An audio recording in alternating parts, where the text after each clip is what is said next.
Too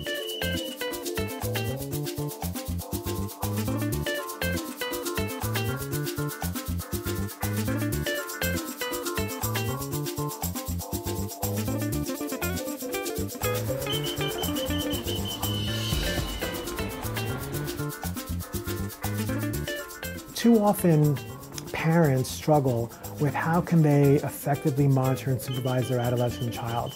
One of the things they can do is they absolutely need to know the activities and the whereabouts of their adolescent children.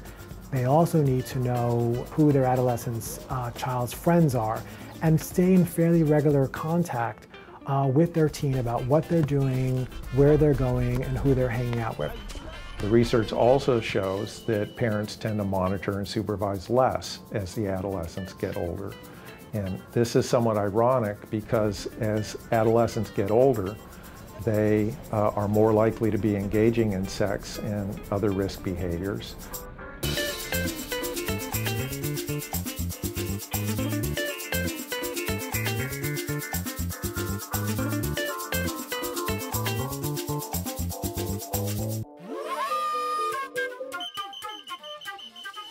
After school, before mom or dad gets home from work, this is sort of an opportune time when many young people find themselves with space to actually have sex.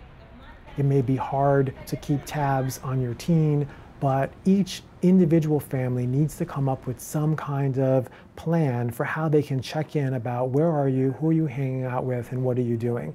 Mostrarle. ¿Cuánto?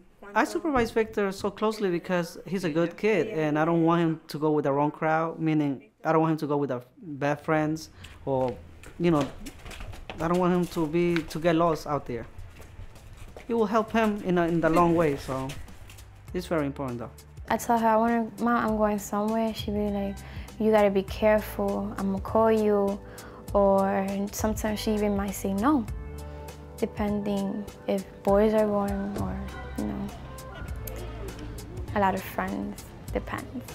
No, I'm not allowed to date with guys, like go outside and date with them, but I'm not allowed to do that. Families talking together also helped me to see that I needed to set firm rules and guidelines for my teens, which include no boys in the house when no supervision is instilled inside the household. Definitely no serious dating at all. Also that if you do allow your teen to date, they definitely should not date anyone, whether it's your son or your daughter. They definitely don't need to date anyone that's 2 years older than them. If they're going to date, they need to stay within their age group. If there's more than 2 years difference between the two adolescents, there is an unequal dynamic in that relationship, and oftentimes that dynamic leads to the couple deciding to have sex. I'm 14, someone could be 19, maybe going on 20. They're gonna want more from you. They're more developed and more, into that stuff. So, yeah, they want sex, and you're being a teenager, you don't want to disappoint them. Appeal to common goals. Help teens to understand that you want what's in their best interest, you're both on the same side, and that you're ultimately interested in the teen having a positive future, staying healthy, and doing well in school.